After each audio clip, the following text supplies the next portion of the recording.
Good afternoon. Thank you for joining us at Lake of the Pines Living. Hi, I'm CJ Jenkins from Century 21 Cornerstone, right here at Lake of the Pines between Auburn and Grass Valley, California.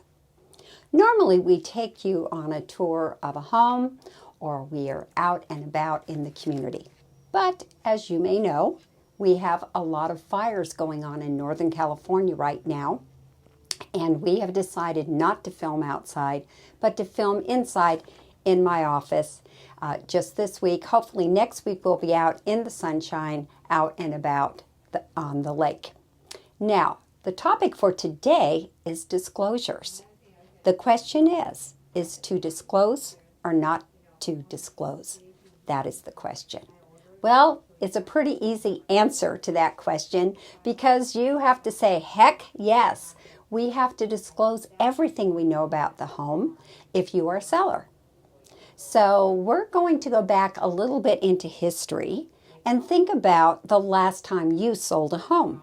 Now, if you sold a home as a seller 20 years ago, all of this information is going to be completely brand new to you.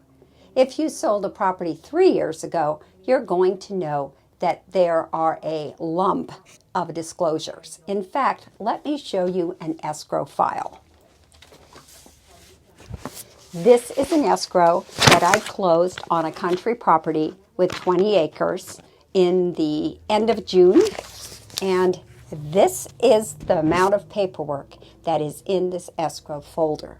Now, this has to do with CAR, California Association of Realtors. We actually have more forms and more disclosures than any state. And many states follow California in their length of their contracts. When I bought a home last, the contract was, I think, 6 pages, and now our residential purchase agreement is 10 pages, plus lots of other disclosures. So I'm going to put this heavy file down. We could use it actually for weightlifting. I think it's about 3 pounds. Okay. Now, what is the purpose of disclosures? Disclosures are good for the buyer and they're also good for the seller to have a transparency of what is going on in the home. And so we're going to look at certain disclosures today, not all of them, because we would be here for 5 or 6 hours, I imagine.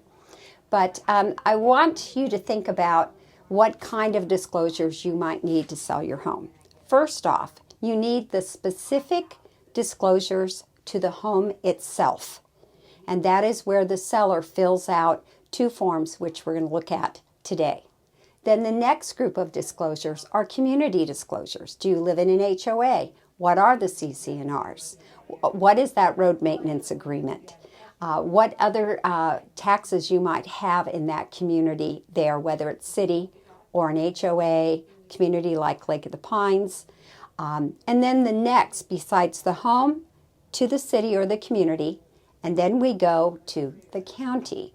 We have Nevada county disclosures. For example, we are a county that has the right to farm, which means you can have chickens and pigs. However, if you're in an HOA, you can't because the HOA supersedes that particular disclosure for the county.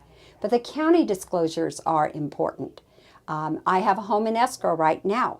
It has an abandoned mine in it in Grass Valley, right by Empire Mines. That's cool stuff. Now, the one question is that mine safe? Does it have to be filled? Is it filled?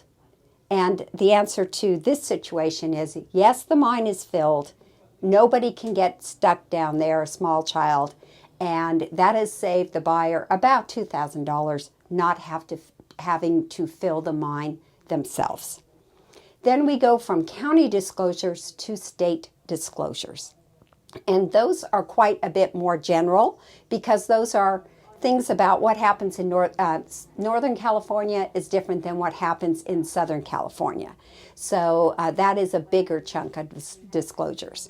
So today we are going to go into what is a new form in the state of California. And it's kind of funny in a way. It's called Disclosure Information Advisory. This is a brand new form that came out in June 2020. This is a disclosure to warn you and tell you how to fill out the other 2 disclosures that are specific to your property. Crazy, huh? Well, why do we have it? We probably have it because of the fact that California Association of Realtors feels that the 2 forms that we're about to talk about that are specific to the property that the seller fills out have not been filled out carefully enough. In fact, these 2 forms that we're about to talk about now are the 2 most common forms to get someone into mediation, arbitration, small claims court, or court. So they are very, very important. And so one of the things is that they tell you to take your time when you're filling out these forms that we're going to talk about. Talk to your realtor. Ask questions. Make sure that if there's more information that you have to share than what there is room on the form, write an additional piece of paper that's an attachment to the seller property questionnaire or the transfer disclosure statement. So let's go on. We're going to move to the transfer disclosure statement. And the transfer disclosure statement I had when I bought my house 20 years ago. And what's cool about it is it gives you details. Does the house have a trash compactor? Is there a satellite dish? Garbage disposal? Very simple details here. Do you have a built-in barbecue? How is your water supplied to you? Do you have a fire alarm, evaporation coolers? Where are the exhaust fans in the house? Where is the fireplaces in the house? And they will ask you a question about the roof. What type of roof do you have, whether it's tile or it's composition, a comp roof? And how old is the roof? Now, if you do not know how old your roof is, please fill it in and say unknown. And then the buyer and the buyer's agent can go to the county records and see when a roof permit was pulled and see the age of the roof. But if you leave it blank, it gives everybody cause to think that you've been negligent in filling out this form right here. And then they say at the bottom of the form, to the best of the seller's knowledge, are you aware that all of these items up here are in working condition? If you say yes, that's a very important yes, that your trash compactor works and the garbage disposal works and everything works. If the answer is no, then you'll fill in on the exact item. One of the things that's missing on the transfer disclosure statement, which is kind of a pet peeve of mine, is the sewer ejector pump. Now, there's no sewer ejector pump here. Well, why would I be concerned about that? 20 years ago, when I moved to Lake of the Pines, I was moved in June. Then at Christmas, we had a whole bunch of visitors. And on New Year's Eve day, we heard this alarm. My husband and I heard an alarm. We're like, whose house? Is it a car? And then we went to our backyard and we found this box. And this box was making the noise, and it was an alarm, and it was our sewer ejector pump. Well, we didn't even know we had one. $1,000 later, Happy New Year, the next day, we had to replace our sewer ejector pump. So it's not in here, and that would be a nice addition to have. In fact, if you do ever buy a home with a sewer ejector pump and you're buying a home, it's always nice to add that into your home warranty. It's $35 extra a year to your home warranty, and it's worth every penny. Now, what do sewer ejector pumps do? Maybe you don't know, and obviously this isn't a very common device to have on other homes in California, or would be on this piece of paper right here, the transfer disclosure statement. We live in a mountain community in the foothills. And so if your sewer's here at the street, and if you have a driveway that goes down and your house is down here, then most homes have to have a way to get the poop up the hill to the road. And that's what the sewer ejector pump does. It's not a septic system. It's its own little tank, granted. But it does have the energy to pump the poop up to where the regular sewer is on the street. So that's just a little pet peeve of mine. In fact, 20 years ago when I bought my house, we didn't even do a home inspection. We didn't have a pest inspection. We just didn't think about it. I was a school teacher then. My husband was a professor. We were not realtors. That's how buying a house was 20 years ago. And you can imagine the paperwork was oh so small compared to where we are today. So, as we move on to the transfer disclosure statement, they ask a very important question. Are there any significant defects to any of the following?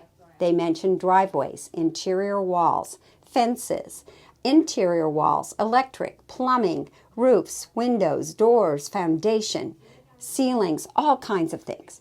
And it's absolutely okay if you've made some repair on one of these, then check the box and say, we have been servicing our pipelines underneath our house, for example. Sometimes they get clogged from roots, or we have had a repair on our roof. Please put that in there. Now, if you forget to disclose that, there's always the neighbors. This is classic. The neighbors will possibly say, oh, yes, you're working on the roof. Well, the other owners were working on the roof too. Or Roto-Rooter's been here before because I recognize the truck. So you have to keep those things current and in your report. These disclosures are so important because they determine the value of the home. And if you are in contract on a certain value of the home, and there are things that are not disclosed to you that reduce the value of the home, which are things you're going to need to repair when you own the home, then this is a very serious matter. And you do have room here to describe, but it's only 2 lines of what items you might have been taking care of in your home. So you might add a supplemental page right there. And then they go into some other questions here about for example, about room additions and modifications. If you've done some modifications to your home, you can do them with permits or without permits. If you've done them without permits, acknowledge that. And because the permits are going to be recorded in the county office, and people will be able to know if you built an extra room on and you did it without permits. Now, we do have a lot of things in Nevada County that are not permitted, and it's just common. So it doesn't mean that they're not done in a workmanlike fashion in that way. And some of these are about, has there been soil problems and sliding down hills, flooding, drainage, damage from earthquakes. So all of these things don't really apply to us in Nevada County. It's just not that common. But you can see why these particular questions are here. Every question that's here has been a lawsuit somewhere else. And that's why you're answering some questions that just seem silly to you. For example, has there been methamphetamines produced in your home? Well, most people laugh at that and think it's ridiculous. But that got added, and it got added when we had the foreclosure cycle. Many of the foreclosures were rentals, and when the owners lost those properties and the bank owned them, and the bank sold these homes, right away you're not getting the information about the home, are you? Because there's nobody connected to the home anymore. It's bank owned. And sometimes there were drugs being made in some of these homes. So that's why that is one of the topics that come up. And let's see what else.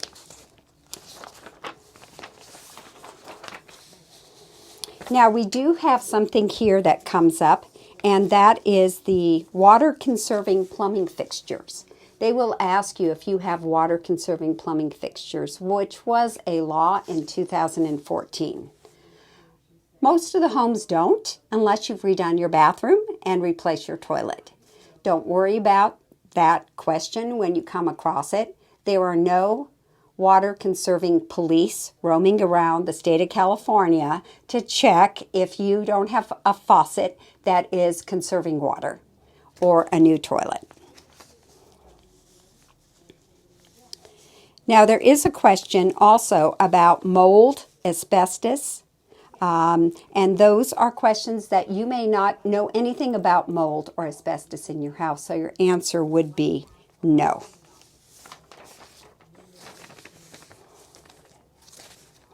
On the transfer disclosure statement, there is a paragraph there that says you as an owner need to make sure that your home is safe, fire safe.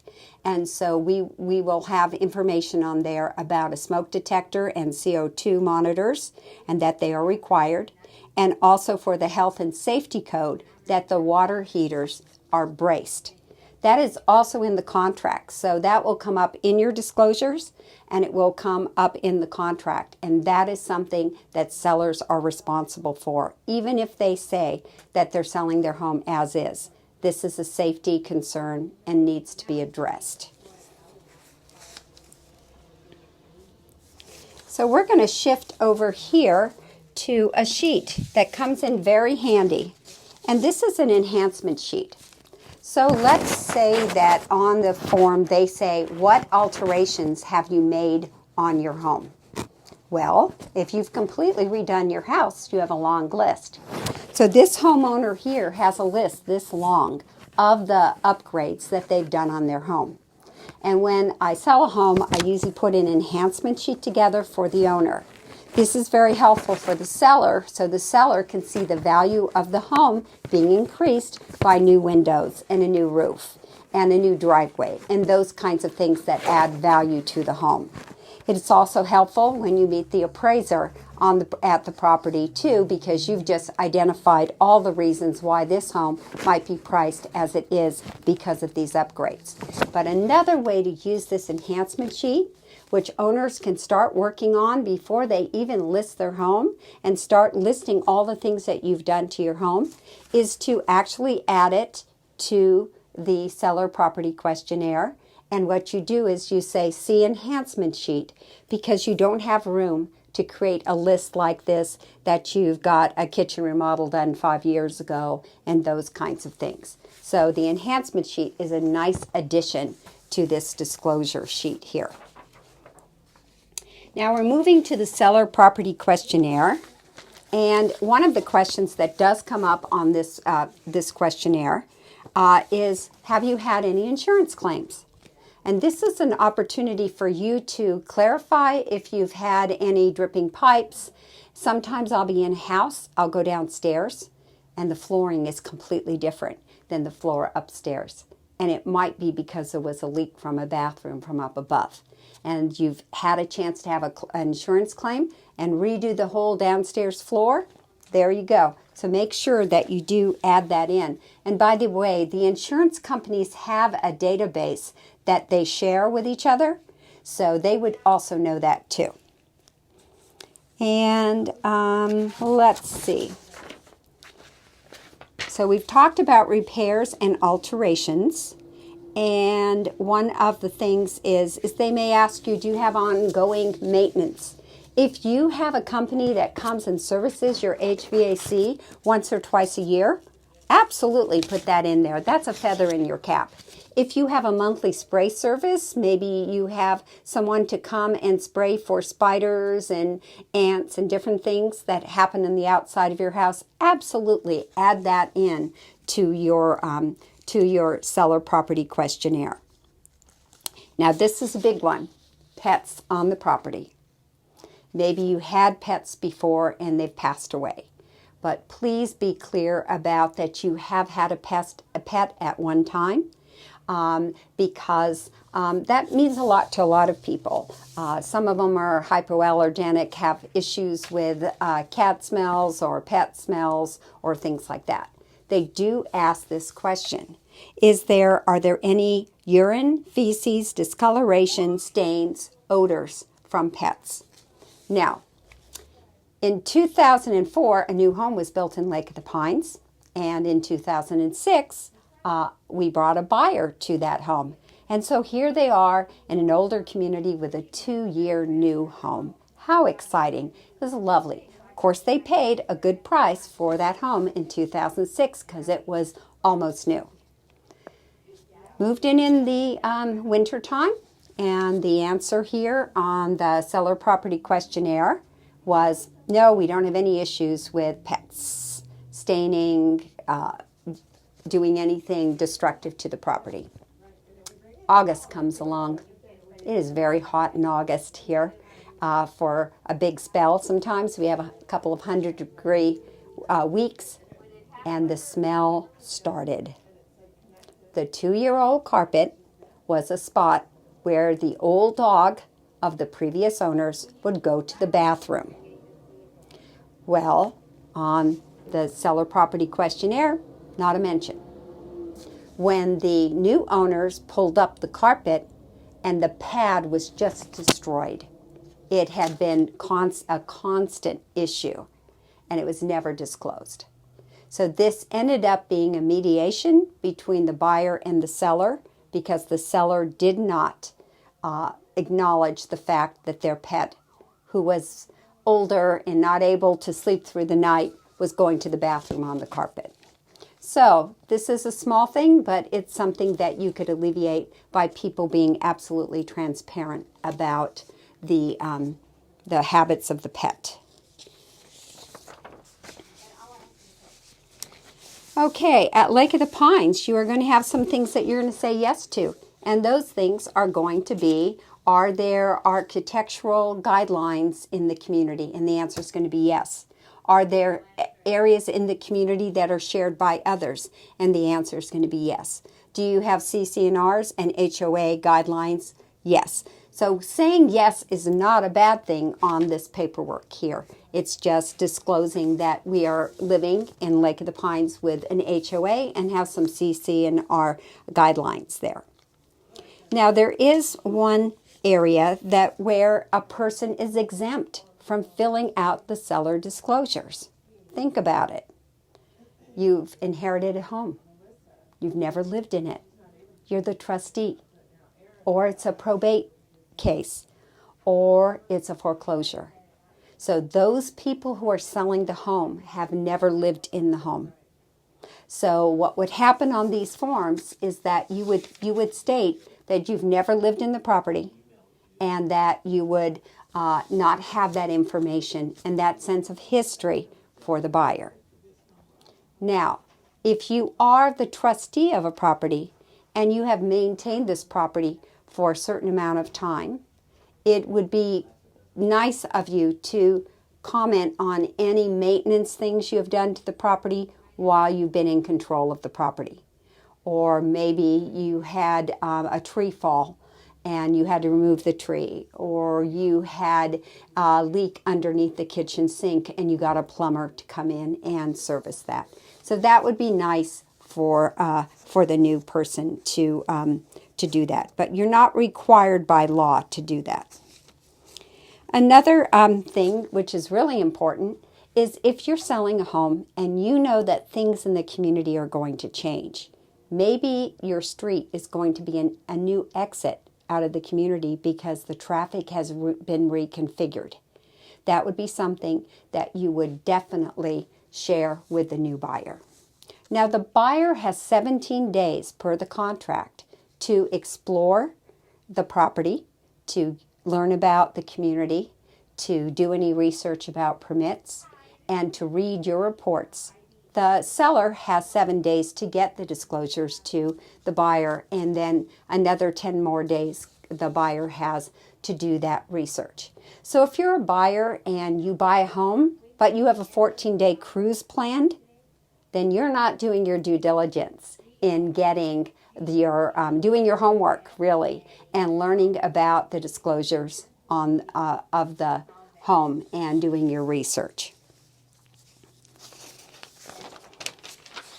Now, the next thing that we can look at is we're going to shift now, and we're going to go to the statewide buyer and seller guidelines. So we're shifting from the two specific disclosures, transfer disclosure statement and seller property questionnaire, that are specific to the property, and now we're kind of jumping out to the state. This is 14 pages long. Does everybody read this? Well, you're supposed to. And it covers all kinds of things that you need to look at: easements, You need to check for any environmental hazards. If there's any geological hazards, they also encourage the buyer to do their inspections during this time. You can also do any inspections on mold or what kind of pets and animals that have lived there. There's also a paragraph on septic systems, which wouldn't apply if you have a regular sewer working there. They also have a paragraph on soil and geological conditions. And the big one is square footage and lot size. That has a lot to do with value. And it is sometimes when you look at the county records, the lot size is usually accurate, but the square footage many a time is incorrect. So it's always wise to do as much research in how big is the house that you're buying. Now, when you have an appraisal, the appraiser will be measuring the house also.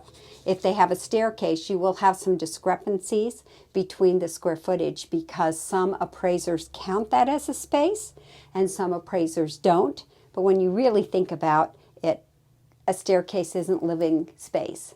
It's functional space, but not living space. Then well and septic systems. And in this, if you buy a home with a well and you're not on public water, there is no guarantee that your well that has 12 gallons per minute is going to have 12 gallons per minute the next year. It could be higher or lower. And that isn't a seller responsibility in that way. Also to do your wood destroying pest inspection.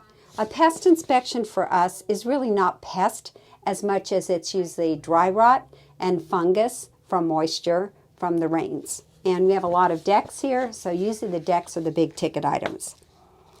And then they go into building permits, modifications, getting homeowners insurance with fire safety, remodels, heating and ventilation and AC systems, historical designation.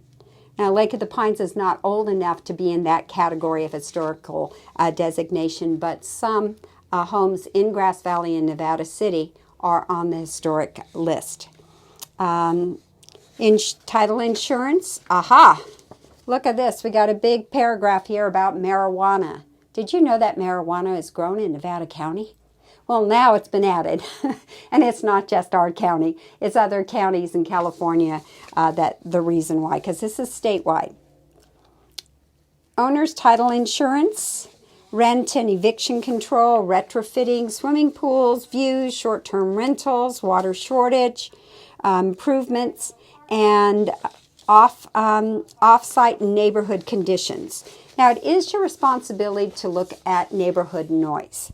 And I suggest when you go to buy a home, to go to the grocery store.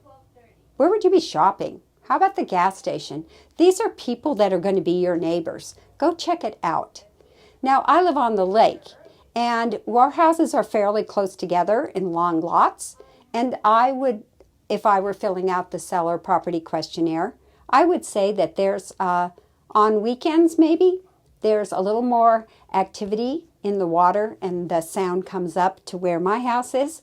I wouldn't call it noise in a negative way. It's a playfulness. But when you live on the lake, it can be absolutely quiet for a long time. But you are going to hear some noise of people enjoying the lake. And if you live by a park, since we have 6 parks at Lake of the Pines, you are going to hear some laughter. At nighttime, when the sun sets, they're supposed to be closed. And that's when you wouldn't have to worry about anything that would keep you up in the night.